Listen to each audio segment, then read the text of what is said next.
आइए हम सब सुनते हैं श्री विष्णु पुराण के अंतर्गत समाहित यम गीता।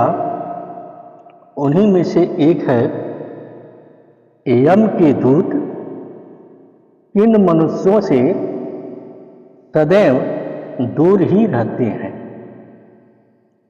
श्री मैत्रेय उवाच।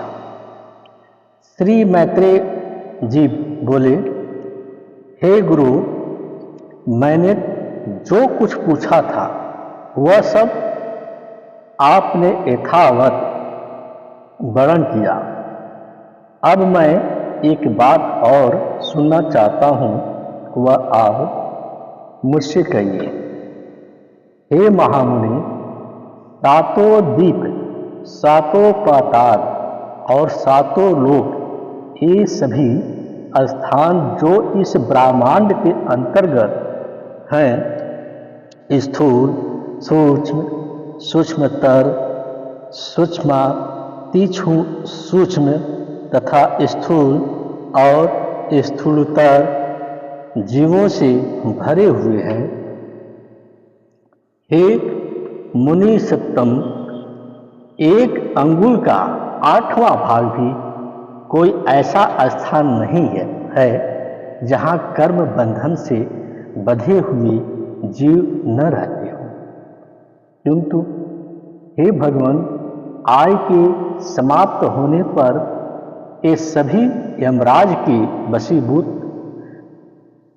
हो जाते हैं और उन्हीं के आदेशानुसार नरक आदि नाना प्रकार की यातनाएं भोगते हैं। तदनंतर पाप भोग के समाप्त होने पर वे देवादि योनियों में घूमते रहते हैं। सकल शास्त्रों का ऐसा ही मत है। अतः आप मुझे वह कर्म बताइए जिसे करने से मनुष्य यमराज के वशीभूत नहीं होता है। मैं आपसे यही सुनना चाहता हूँ। श्री पराशर उवाच। श्री पराशर जी बोले, हे मुने, यही प्रश्न महात्मा नकुल ने पितामह भीष्म से पूछा था। उसके उत्तर में उन्होंने जो कुछ कहा था वह सुनो। भीष्म उवाच।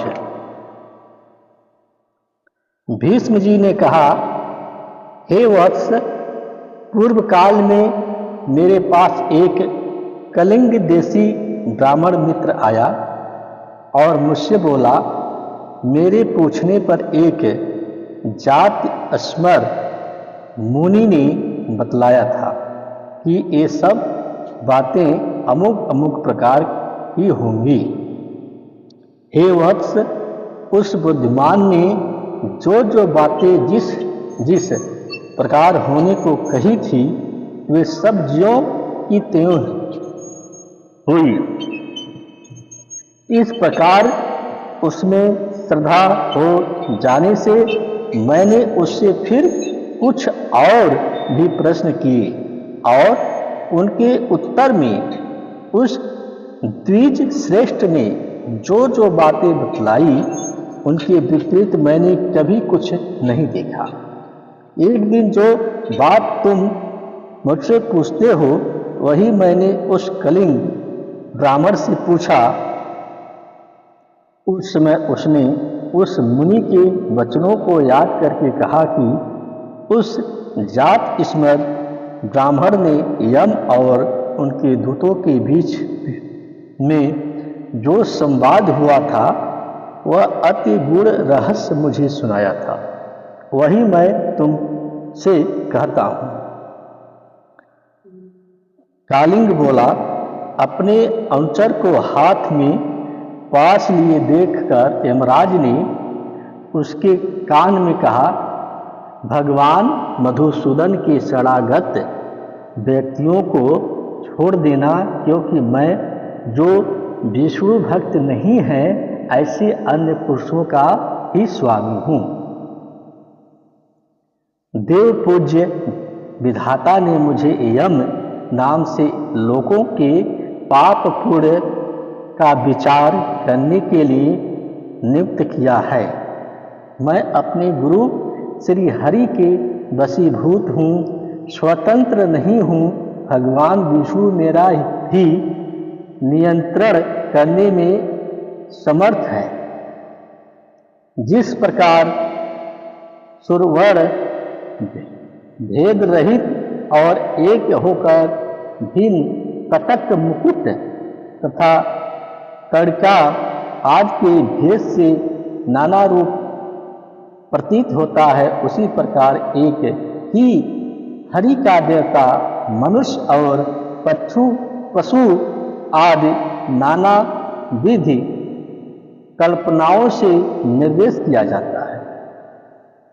जिस प्रकार वायु के शांत होने पर उसमें उड़ते हुए परमाणु पृथ्वी से मिलकर एक हो जाते हैं, उसी प्रकार गुण क्षोभ से उत्पन्न हुए समस्त देवता मनुष्य और पशु आदि उसका अंत हो जाने पर उस सनातन परमात्मा में लीन हो जाते हैं। जो भगवान के सुरवर वंदित चरण कमलों की परमार्थ बुद्धि से वंदना करता है, घृताहु से प्रज्वलित अग्नि की समान समस्त पाप बंधन से मुक्त हुए उस पुरुष को तुम दूर से ही छोड़कर निकल जाना। यमराज के ऐसे वचन सुनकर पार्श्वहस्त यमदूत ने उनसे पूछा, प्रभु, सबके विधाता भगवान हरि का भक्त कैसा होता है? यह आप मुझसे कहिए। यमराज बोले, जो पुरुष अपने वर धर्म से विचलित नहीं होता, अपने सुहृदय और विपक्षियों के प्रति समान भाव रखता है, बलपूर्वक किसी का द्रव्य हरण नहीं करता और न किसी जीव की हिंसा ही करता है, उस निर्मल चित्त व्यक्ति को भगवान विष्णु का भक्त जानो। जिस निर्मल मति का चित्त कल्म स्वरूप मल से मलिन नहीं हुआ और जिसने अपने हृदय में सर्वथा श्री जनार्दन को बसाया हुआ है, उस मनुष्य को भगवान का अतीव भक्त समझो। जो एकांत में पड़े हुए दूसरे के सोने को देखकर भी उसे अपनी बुद्धि द्वारा तीर के समान समझता है और निरंतर भगवान का अनन्य भाव से चिंतन करता है, उस नर श्रेष्ठ को विष्णु का भक्त जानो। कहा तो स्फटिक गिरी शिला के समान अति निर्मल भाव भगवान विष्णु और कहा मनुष्यों के चित्त में रहने वाले राग देश आदि दोष, इन दोनों का संयोग किसी प्रकार नहीं हो सकता। हिमकर चंद्रमा के किरण जाल में अग्नि तेज की उष्णता कभी नहीं रह सकती।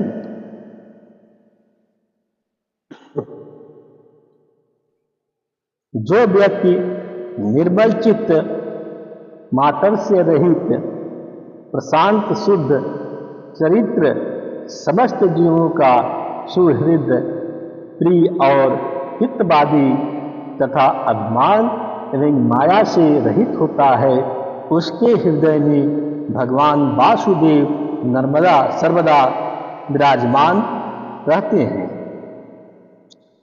उन सनातन भगवान के हृदय में विराजमान होने पर पुरुष इस जगत के लिए शांत स्वरूप हो जाता है। जिस प्रकार नवीन साल वृक्ष अपने सौंदर्य से ही भीतर भरे हुए अति सुंदर पार्थिव रस को बतला देता है। हे दूत, यम और नियम के द्वारा जिनकी पाप राशि दूर हो गई है, जिनका हृदय निरंतर श्री अच्युतम में ही आसक्त रहता है तथा जिनमें गर्व, अभिमान और मात्सर्य का लेश भी नहीं रहा है, उन मनुष्यों को तुम दूर से ही त्याग देना। यदि खड्ग, शंख और गदाधारी अव्यय आत्मा भगवान हरि हृदय में विराजमान है, तो उन पापनाशक भगवान के द्वारा उसके सभी पाप नष्ट हो जाते हैं। सूर्य के रहते हुए भला अंधकार कैसे हर सकता है? जो पुरुष दूसरों का धन हरण करता है, जीवों की हिंसा करता है तथा मिथ्या और कटु भाषण करता है, उस अशुभ कर्मोन्मत्त दुष्ट बुद्धि के हृदय में भगवान अनंत नहीं टिक सकते।